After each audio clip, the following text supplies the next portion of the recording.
to get your attention and wake everybody up, including me. I will do that by quoting to you from a decision of the Arkansas Supreme Court. I'm sure that this will interest you and do well at cocktail party conversation. However, the Arkansas Supreme Court in about 1975 confronted a case which basically went like this.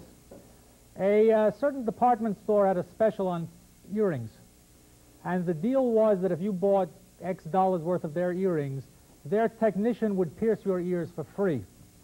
I'm sure this strikes you as an absolutely fundamental ethical issue, and you're, God forbid, all ears to hear where I'm going to go with it. The state medical board brought a prosecution against the technician who did the piercing ears for practicing surgery without a license. And on a lot of definitions of surgery, like breaking the skin and I don't know what else, she wore a white coat, I guess, you will be pleased to learn that the Arkansas Supreme Court had the good sense to say that the statute did not apply to pierced ears. What's the point of giving that example? How do you define medicine? What is the scope of medicine as distinct from other things other than medicine? Why does it matter? On pierced ears, I don't get very excited one way or the other. Why does it matter? It matters, for example, as to who should pay. Suppose you think that there ought to be some sort of universal health service in this country or in your state or in your town. What would you include? And who should pay? What would be the prioritization of the various medical things for which you might want to pay? Suppose you could discontinue bone marrow transplants and do a lot of pierced ears. And what would you want to limit as to who can do it? Robitussin or somebody like that on television has a Dr. Mom commercial. That's a joke, right? Dr. Mom, they kiss the boo-boo or use the product of the sponsor or whatever it is. There are restrictions as to what you can do and what you can't do, whether it's medicine or whether it's not medicine. More than that, there are obligations that one must fulfill as a physician within the scope of medicine. Obviously, the pierced ears example is trivial, simply to get you going on, all of us going, on the notion of how to define medicine. If you want one that's less gimmicky, purely cosmetic, someone might have said pierced ears purely cosmetic. How about reconstructive breast surgery for women after radical mastectomies for cancer or suspicion of cancer? A heavy-duty issue in our society at certain points. How about the obligation to tell a patient who has been raped that there is abortion available legally in this state? Or the obligation, if any, to tell a patient about the existence of contraception in this state. You are aware that there is a serious issue, which I probably will not get into much today, as to which of those things can be done if they are paid for by the government. And you might want to think through those issues. We've touched lightly on economic considerations earlier.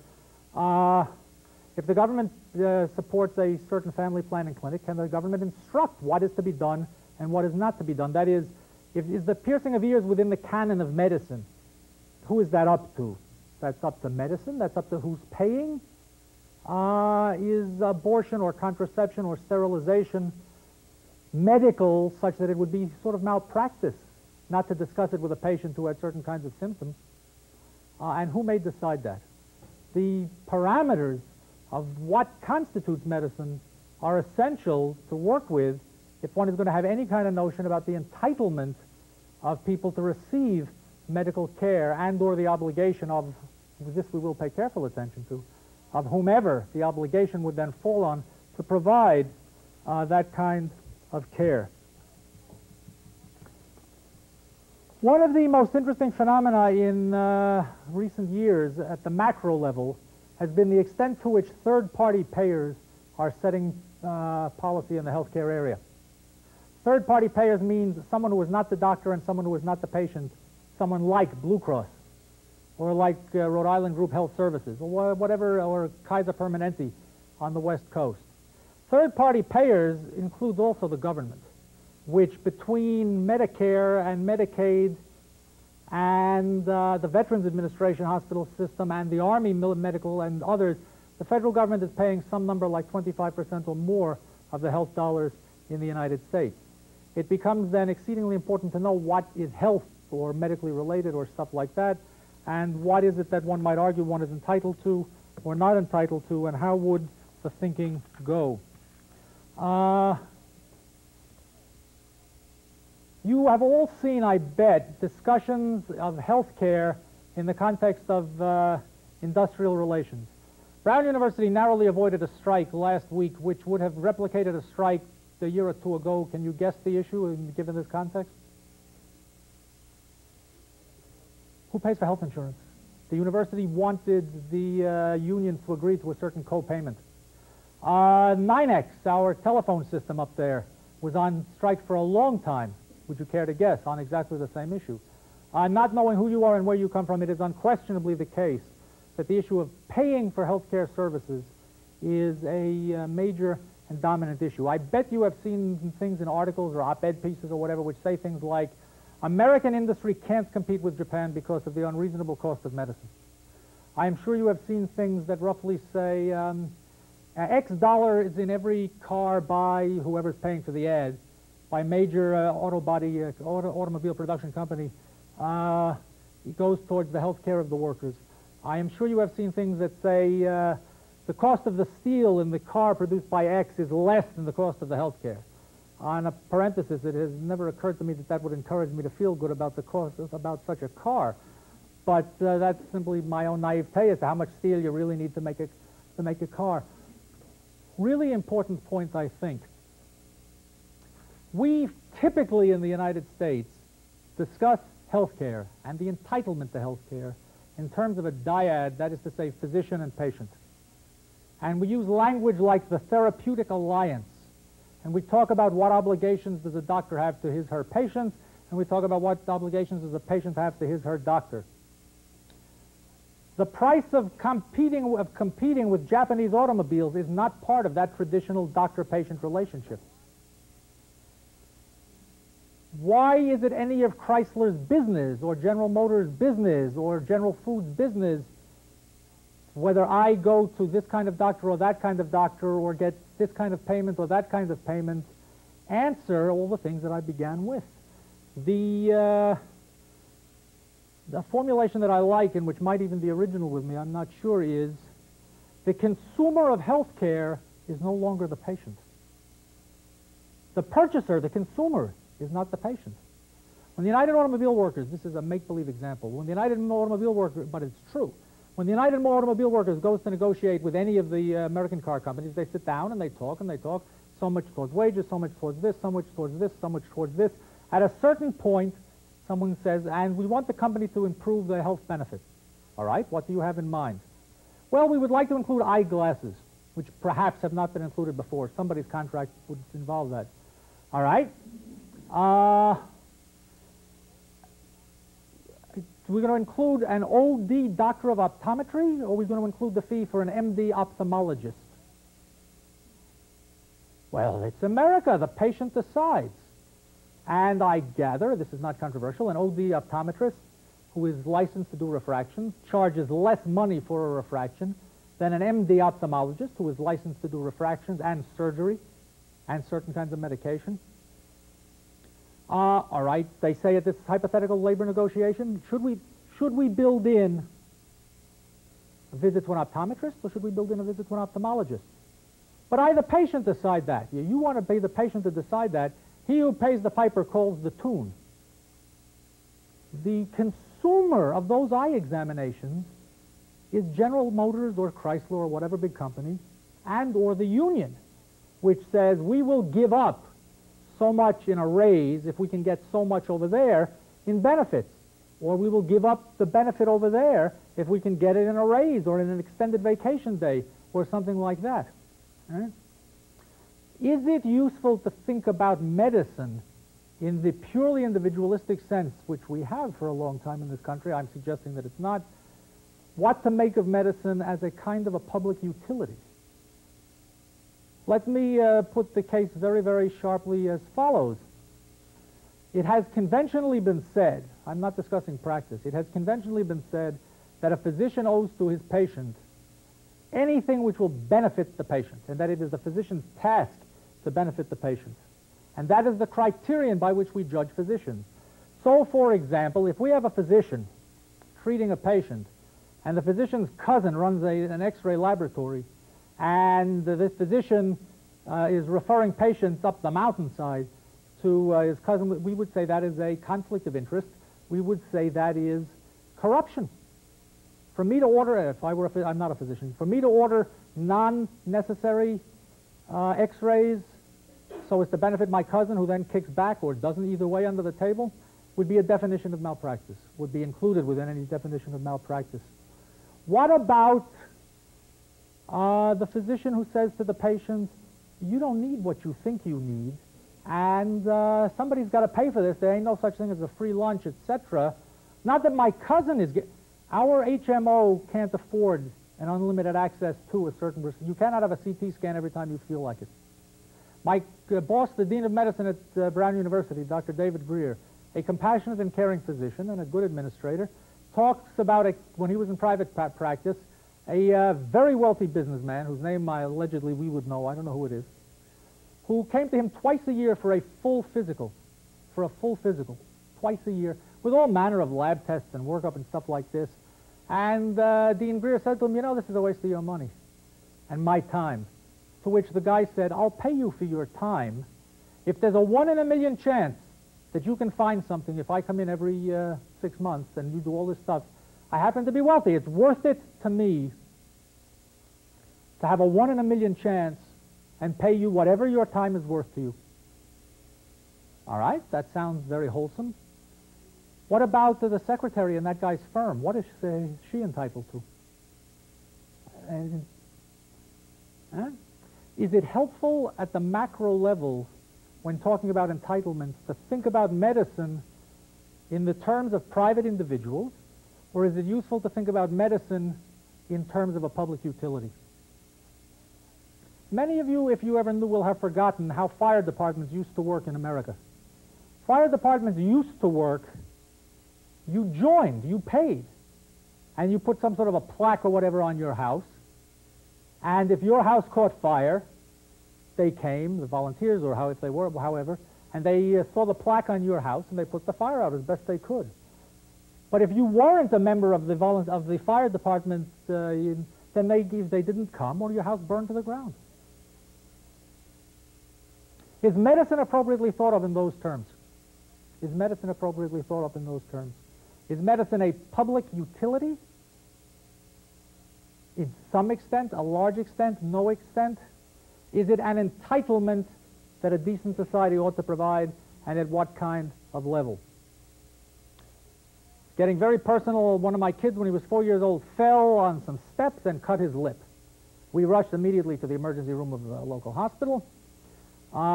They stopped the bleeding, they cleaned it up, and a very pleasant person came out and said to us, the intern can stitch up your son, but if you want, we can call in a plastic surgeon. What insurance you got? So I told him what insurance we got. That is called the biopsy of the wallet. What insurance you got? So that is not original with me. And it isn't clear what's wrong with it, incidentally. One wants to think about what's wrong with it. So we have the kid in the emergency room, and they say, we can bring in a plastic surgeon. What insurance you have? I said, your insurance will cover it. So you've got to be stupid not to take a bargain. I mean, the intern might have been fine, but we got a genuine plastic surgeon. And all we had to do was sign an insurance form. That was cheap. How cheap was it systematically? This was a lot of years ago. That would play out probably a little bit differently today. I don't know. Even if you think that there is an obligation on the society to provide health care, what goes into the basket of goodies that you're going to include? Vision check, how often, for how many people, at what level of sophistication? This simple little cut lip case wants a plastic surgeon. Why should the rest of us pay for your plastic surgeon? We'll come back to that. Again, noticing the consumer, I mean, it's my kid. The consumer was my university, or whoever was underwriting our insurance plan. Health care costs are a big ticket item, especially when you're buying lots and lots and lots of them over a year. So insurance companies will want to, and other third-party payers will want to say things like, so many and so many days limit on a such and such kind of a procedure. They will want to say things like, preferred providers. They do go into the economic markets, and they go to different facilities and say, how much will you charge us for a certain heart procedure if we refer to you? And then they go to the hospital across the street, and how much will you charge us if we refer? The hospital, or the insurance group better, the insurance group receives bids on linen, receives bids on thermometers, if anybody uses thermometers anymore. But what about receiving bids on the total cost of medicine?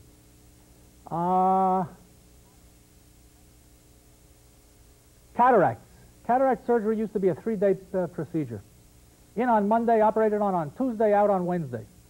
Cataracts is now a 1-day procedure in over 95% of the cases. That change was brought about by Medicare, which did some studies and said that's how it should be done. And that brought about a change in thinking about cataract surgery. Lots of implications on that. Lots of implications. My Uncle Jack, so the story goes, this one's probably pretty much true. My Uncle Jack in the late 1930s had an acute appendicitis on the 4th of July. They were immigrant people, and the significance of the 4th of July was that the banks were closed and they couldn't get any money out or a loan, even if they had any money to take out. The appendixes I've heard presented in a very bad position, and the surgeon thought that he might well die on the table. The patient might well die on the table. The surgeon refused to operate unless he got his full fee of $125, which was a lot of money in 1939 or 8, up front, because he didn't think he'd ever see his money if the patient died on the table. And then the banks were closed, and as the story goes, my grandfather went door to door from his neighbors and borrowed the money. Uncle Jack is at this moment alive, and at this moment is probably playing golf in Florida. And probably will never see this tape. The patient presents at McDonald's and says, I am hungry. McDonald's says, we sell cheeseburgers for whatever, $2, whatever he charges. The patient says, you don't understand, I'm hungry. McDonald's says, I'm very sorry. $2, that's what it costs for you, for everybody. McDonald's has the capacity to feed the poor. How do you get from that to the obligation? A society that wants to feed the poor may create, for example, food stamps. And Mr. McDonald, if there is such a person, pays his taxes the same way you and I pay our taxes. And if the government wants to pay for food stamps, the government pays for food stamps. And if the government wants food stamps to be allowed to pay for steak, then you can get steak with food stamps. And if the government says when we're giving charity, hamburger will do, then you get charity and you get hamburger will do. Why is the ability of McDonald's to feed, why ought the ability of McDonald's to feed result in an obligation of McDonald's to feed? Why ought the ability of the health professions to heal lead to an obligation to heal? Or how big an obligation? How widely would one defend and define that which a society ought to provide? As we are moving incrementally, but in terms of some sort of national attention to healthcare policy, it is certainly worth asking, as all of the cases that I've put to you, how to think about a multiple-tiered system. Should we have a 2-tiered system of healthcare or a 3-tiered system of healthcare? The reality is, of course, we do have a multi-tiered system of healthcare now, with access depending on a great many things, including economic circumstances. Is that a bad thing? I mean, I began with the issue of pierced ears. What are the things that only a medical doctor can do, and what are the things that a physician's assistant should be permitted to do? You will, in your lifetime, see more push away from MDs doing things for purely budgetary reasons on the part of third-party payers. What are the things that technicians can do? When is it that a patient can come in and say, I want heart surgery and I want Dr. DeBakey to do it? So, thinking about the writings of Professor Lester Thoreau, whose paper, Learning to Say No, very powerful in the New England Journal of Medicine. Very important, I think, certainly to my own thinking, and worthy of attention. The older view was the doc, says Thoreau, the doc owed to her patient. The older view was the doc owed to his patient. The doc owed to his patient anything that will benefit the patient. And Thoreau suggests that we can't afford to do that anymore because it is of the character of modern medicine that there are things that will benefit patients up to 100% of the gross national product. We are pushing now 12% or so of the gross national product goes into health care. Incidentally, on the Dr. Greer rich guy example, why should that matter at all? But Thoreau seems to think and argue that we are going to have to move away from anything that can benefit the patient he is entitled to some sort of a marginal analysis on the margin of the economic benefits of the medical benefits of a particular medical intervention. How to think about that? How to think about that? Healthcare and entitlement, in some minimal sense, is healthcare and entitlement. They owe it to me because I am a citizen in their society. We owe it to each other, something like that. And then what is the definition of that which we owe? How much? I have heard, I don't particularly know this to be true, that when the President of the United States, any president, travels in a certain area, the Secret Service identifies in advance certain kinds of medical emergency facilities. So they know a neurosurgeon who guarantees to be standing by at his telephone during the President's visit to my city to make a speech. And they identify a cardiologist, and they identify an operating room and stuff like that.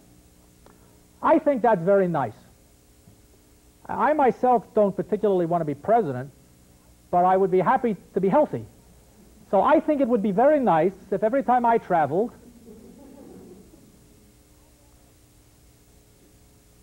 how long should you have to wait before it's inadequate to see the doctor? Medically indicated, reasonable medical care are value-laden terms. Value-laden terms. How many cases of a charitable nature does a particular doctor have to perform? On my Uncle Jack example, paid up front.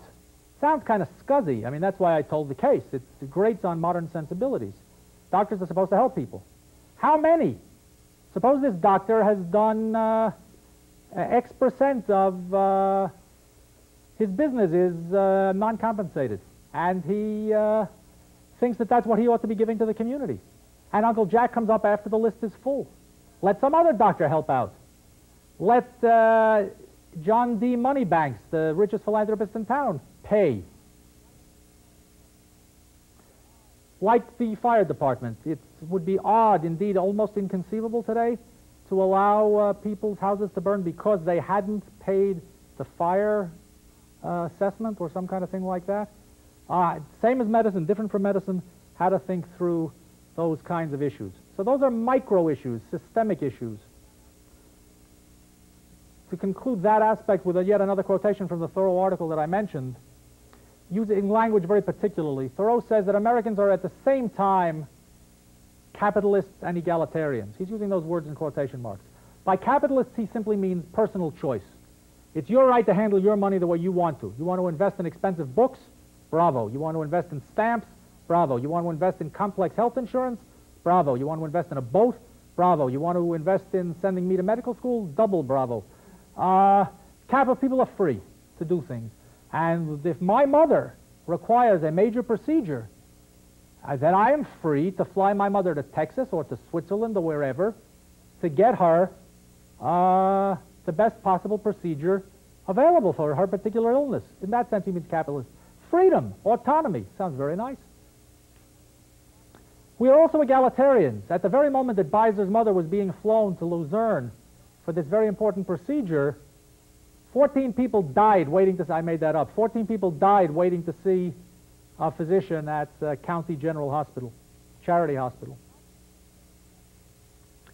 The problem, Thoreau says, is that our capitalist instincts, our notions of get it better, get it more better, get it fixed, what I work for I'm entitled to get paid for, and I can buy good medical service, constantly presses upward on the cost of medicine. And once we have that available to us, heart transplants, liver transplants, your last best chance, how can we deny that to those among us who are less wealthy?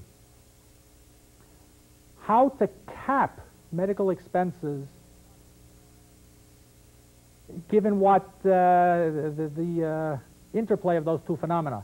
As a free person in a free society, there is tremendous incentive to develop new medical procedures, and wonderful things get done, and we feel the need to make them available without limitation. Or should we feel that need?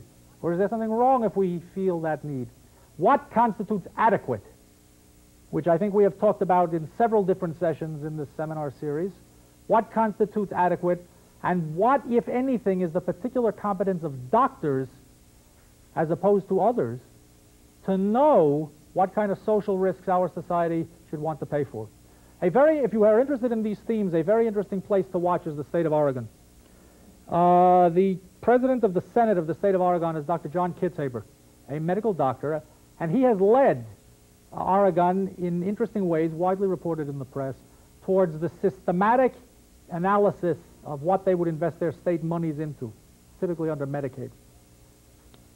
And they made some choices there, roughly like, we're not going to pay for big-ticket transplants, certain kinds of bone marrow transplantation, and we're going to put that money, a very specific identified money, we're going to put that money into neonatal care, prenatal care, care for women during pregnancy, which the literature points out that for a modest amount of money, you can get wonderful results for the health of the baby.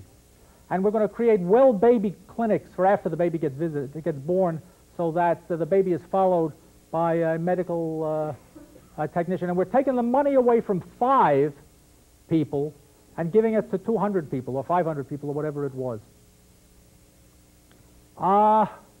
They did it. I'm not too informed beyond my general reading. There was extraordinary controversy in the press after about would the state have the guts to stick by its guns. The baby appears on television, and the mother in natural, unfeigned tears says this baby will die without, or a young child will die without a bone marrow, and in Oregon they won't pay for it. California picked up the tabs of one such case. You will find more and more of that in your lifetime. There isn't enough money in the economy ever to reach the point where somebody would not benefit from yet additional medical care. It is simply not possible to have each of us in this room followed around personally by our own paramedic to act within 2 seconds if some unanticipated event occurs. Now notice, the Oregon cases I gave it to you is a trade-off of medicine against medicine. Dollars that would go perhaps to organ transplants or bone marrows will be moved over to a different medical need, well baby clinics. Question for you to consider: is it only other medical procedures which have the capacity to draw away or to be balanced off against? Do we treat medicine only against other medicine? If we were going to put money in the budget for well baby clinics, is the only thing that can compete with that another medical procedure? There are, after all, many other priorities that people have, like having the parks cleaned up in our states. You don't have to be a slob to want, or a scuzzy to want recreation and facilities and stuff like that. Like enhancing free state college, money from medicine into the budget for education. Like lowering people's taxes because they sweat under the burden. Adequate medical care, 2 tiers, 3 tiers, different according to who you know or how much you have. I mean, in housing, we do that all the time, of course. We might have some minimalist nature of the obligation of the society to provide housing for street people. That does not mean that they get somebody's mansion. All right, ethical trade-offs, competing values on the macro side of medicine. The micro side will be more familiar to you, but is indeed very, very pressing. Medical ethical issues in the context of typically the relationship between a patient and a healthcare provider. So I sit down at a conference with a group of physicians, and they have the following case that they want to present. A woman, 61 years old, married, stable family situation, solidly respected in the community, comes into the hospital for what was anticipated to be routine gallbladder surgery. She presented for a gallbladder. They opened her up, and they discovered significant metastatic disease. They did what they could. They took out the gallbladder. They did what they could do to the cancer. They decided it had spread beyond what they could do. They sewed her up, and then they sat down to talk while she was thinking, sleeping under the anesthesia. There is a note in the chart. This one I am not making up. There is a note in the chart from the surgeon who speaks at some length about what he did technically and what he felt he couldn't do and stuff like that. And then it says, I am informed by this woman's husband and by the internist who has known her for 25 years that she is an exceedingly nervous woman who would not be able to bear the bad news. It would crush her. Since medicine has nothing else to offer her, I agree that she not be told about the cancer. This is a true story 2 years ago. I was surprised, but it was a true story 2 years ago. There is a note in the chart from the internist who essentially confirms what I said. He has known and treated these people for 20x years, and she'll just collapse, and so they will avoid telling her the truth. 30, 40 years ago, the standard of practice in oncology was never tell a patient he has cancer. That was good medicine. Today, I hope that the case that I gave you, which is a true case, made you more than a little bit nervous. It resonates very differently to modern sensibilities. Why not? Why so? What's the bad guy word for that surgeon? Of course, paternalism. Paternalism. Ties in with doctor knows best. He probably was a white male with the gray hair, a long coat, and didn't spend a lot of time with his patients, but even if not, he thought that's paternalism. That's paternalism. Big Brother. See Orwell. I don't want to see Orwell. I want to see Father Flanagan's Boys Town. Does it still exist? I don't know. Do they still have the same logo on their Christmas seals? They used to raise monies by, I think it was a movie with Bing Crosby, but they used to raise money with a certain Christmas seal. Anybody? He ain't heavy, Father. He's my brother. Some kid it's about an orphanage. And some kid falls asleep in the snow and he's going to die. And some other kid finds him there.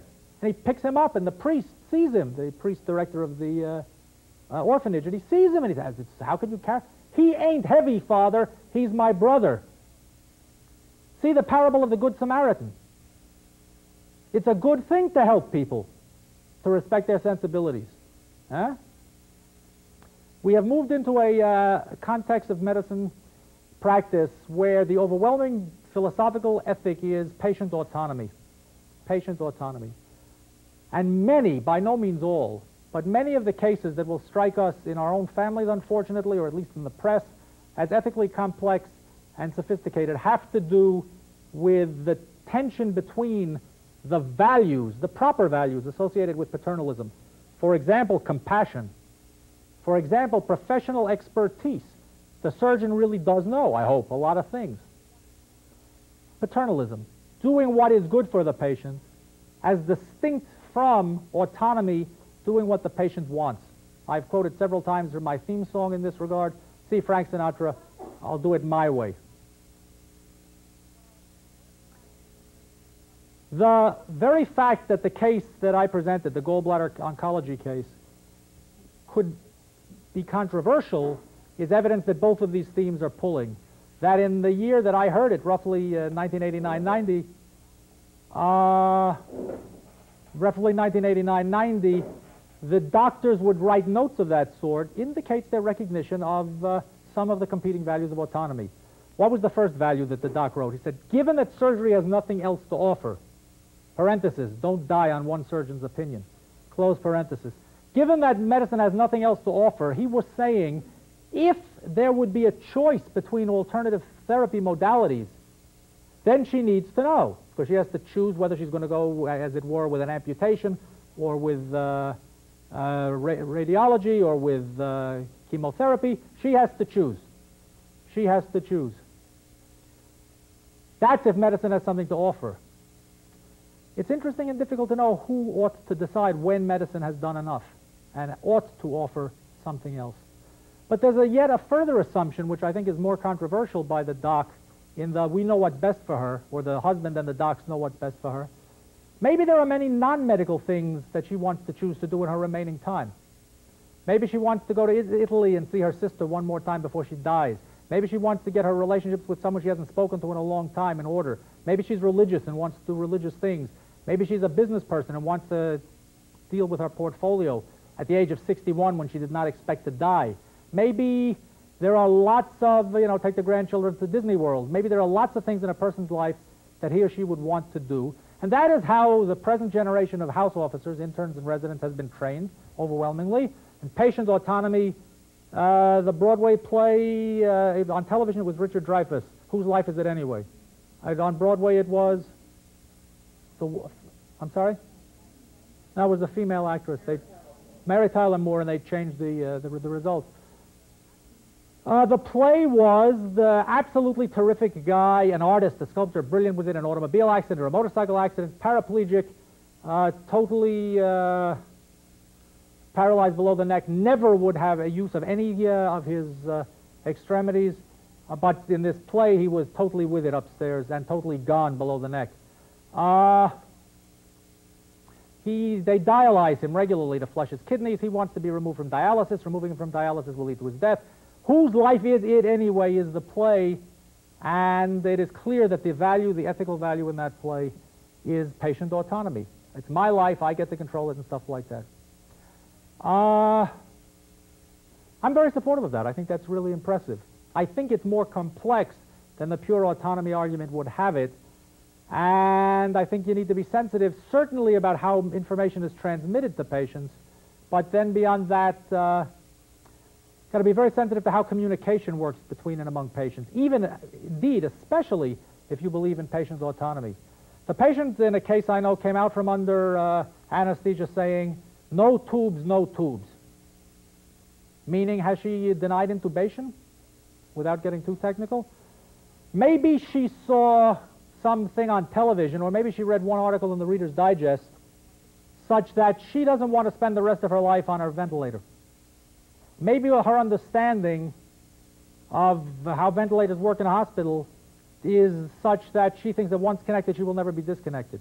Maybe no one has ever said to her, it really looks like a tube will help you over a tough period, and we honestly expect to be able to disconnect you in 4 to 6 days. No tubes, no tubes. I need to know what question Grandma is answering before I know what the answer means. Quick sense of the meeting. Are you comfortable with the notion that the quadriplegic in the play can order the withdrawal of life support systems, dialysis, such that he will die? Quick show of hands. Temptation. How many would be, and how many would be inclined not to let it happen? Second case, same scenario, but it was Freehold, New Jersey. It was Freehold, New Jersey, and the guy had been, it was a quadriplegic below the neck, severing of the arteries of the backbone and stuff like that. He pleads with his brother to put him out of his mercy. This is a true story. The brother comes into the hospital with a 12-gauge shotgun, puts it in the brother patient's mouth, and kills him. Same or different as the previous case? All right, we will talk, probably not now, about the difference, if you think there is one, between withdrawing therapy once begun and withholding therapy before it is initiated. Some people use the language of active versus passive on that distinction. And the question that I want to wrap up this portion of the session with at the moment is, how does a society function when there are different ethical standards and intuitions within the same society on those issues? I will close quickly with the following for your attention. I saw this happen. I was visiting in a hospital, and we came to a patient's room, and a certain doctor, so they sort of giggled and said, "You better stay out." So she stayed out, and they went in, and all I could see in the room was a pleasant-looking grandma type of 70X feeding herself breakfast, sitting in a nightgown, feeding herself breakfast. They went in, they came out, they giggled. "What is going on here?" said I. Said they, "Yesterday, the doctor who didn't go in just now had really been pushed to the edge of her strain. She had had too many admits. She, as we say, blew her cool. There was this woman who was refusing to eat, and this intern, first-year intern, blew her cool and yelled at her and said, If you don't eat by tomorrow, I will ram a tube down your throat and force feed you, which is very disrespectful of somebody's autonomy. The patient said, get that crazy woman away from me and I'll eat. Ha ha ha, I saw it. Somebody's grandma was sitting there having breakfast because her autonomy had been run over with a steamroller, or had it. Was that a good save for medicine? Is that a good save? Or was that a tragic violation of someone's ethical integrity? To be continued.